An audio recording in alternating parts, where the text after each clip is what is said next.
It's been quite a while since we've had one of these meetings, but I'm going to go through very quickly while we're here. My name's Keith Vaness. I'm Secretary of the Hallam Campaign. For my sins as well, I actually work for Hackney Homes for a living. I'm one of the union conveners and everything there in Unison. So I've been involved with the Hallam Campaign almost since it started, and I have campaigned on a lot of miscarriage of justice cases in the past. Since the last time we had a public meeting here, we nearly all froze to death up in Birmingham outside the CRC, the demonstration. I think we managed to pick the coldest day of the year. After that we went up to celebrate Sam's birthday in Aylesbury, and now I think we picked the wettest day of the year that time, nearly all got washed away. And also I'm a very brave supporter of the campaign, actually with a sponsored parachute jump and a very cold field in the middle of Oxfordshire on a Sunday morning. So we've been very active, even if we haven't been very lucky with the weather or whatever. Right, thanks Keith. As Keith mentioned, when we first decided to hold a public meeting again, we were thinking we would have to ask people to put pressure on the Criminal Cases Review Commission. That did change only a week ago. Keith says there's been some progress. It's at a disgracefully slow rate.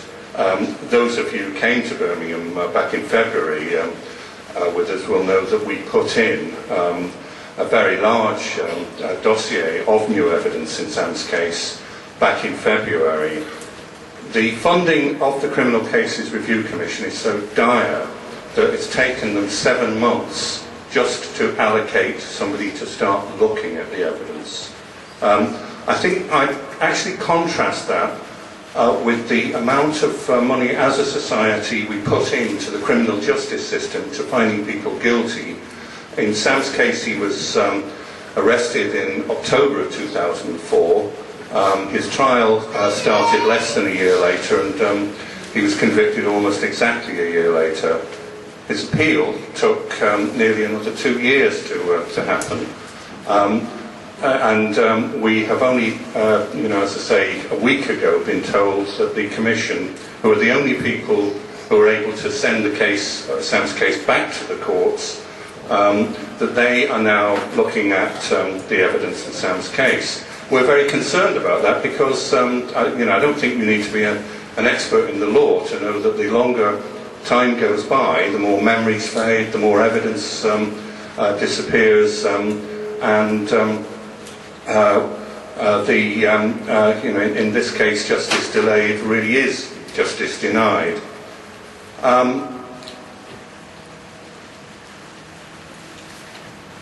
The Commission, I've had one discussion with the person allocated as what's called the case review manager at the Commission. Rightly, they're not putting a time frame on how long it's going to take to look at Sam's case, because we do want them to do a thorough job. So I was not saying to him, well, we want a decision next week, because we'd be fearful of getting the wrong decision. But that really leads into, well, why are we having a public meeting? What are we asking people to do? It is crucial at this stage that everybody continues to support Sam's case. I can guarantee to you that Sam's case will fail without the support of everybody here and everybody in the area, and further afield who care about the fact that an innocent young man is in prison and has been now for the last 4 years. If you've got time and energy, we would urge you to get directly involved with the campaign. I mean, many people I see here already are, but the more people we have, the more certain we will be of Sam's eventual release and winning justice. We meet every the last Thursday in each month at the Green Hut near Crondall Court, which I think most people know. The next meeting, I think, is on the 30th of October. Please, if you've got the time, everybody's welcome.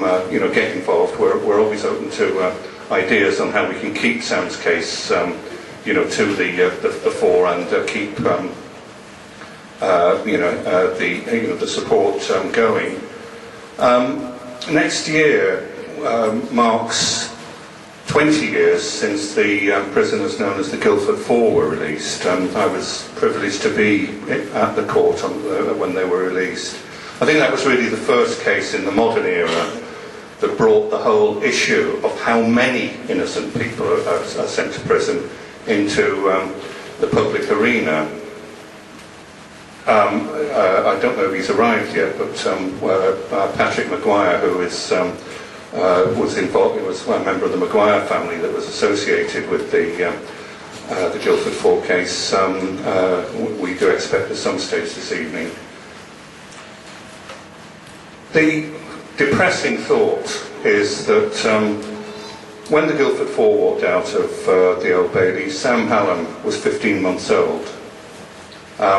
In the following period after that release, some cases I had personal involvement with came to victory: the Birmingham Six, the Tottenham Three, the Bridgewater Four, Judith Ward and others. It's an absolute disgrace that this is still going on, 20 years after the Guildford Four's release, that we're still having to have meetings saying, there are innocent people in prison, release them.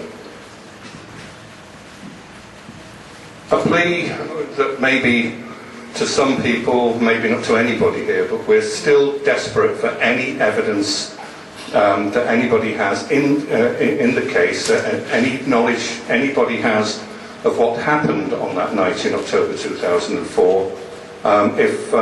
If you've not already come forward, and I would certainly like to thank those people who have come forward most heartily, please consider coming forward with any information you have, which we will pass on to the Criminal Cases Review Commission.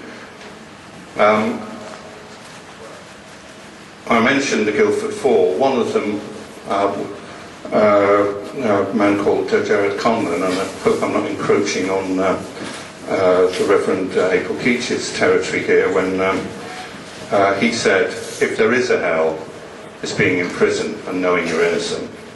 The final thing I would ask people to do is to make sure that you keep the support to Sam Hallam, or please write to him. It's vitally important when you're in prison.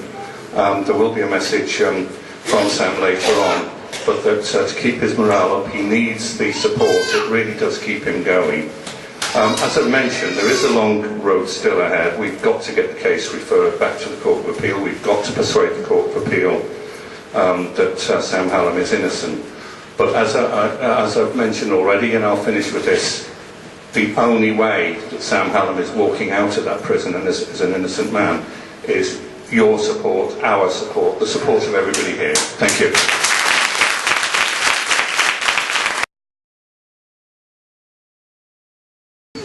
Thank you. I'd just like to start off by giving apologies to Phil Glanville, as a fellow councillor, and also in support of his actual campaign. I first met Wendy just about a year and a half ago, and I was really struck by kind of like a real calm and determination to kind of like to keep this campaign on the road. On looking on the details of the actual case and speaking and looking at the actual evidence provided in the conviction of Sam Hallam, it is really apparent to me, just as a layperson, that this has been a grave miscarriage of justice, and Sam should be freed. I was going to say that I'd like to give a personal tribute to Wendy, because I think to a large degree, she solely has actually kept this campaign on the road, and it's been inspiration to me to get involved in this campaign through her kind of like energy and determination to get Sam eventually released. So I'll say from my part and from my fellow ward councillors that any kind of support she wants from us, we're quite happy to give any support and representations to ensure that Sam is released. Thank you.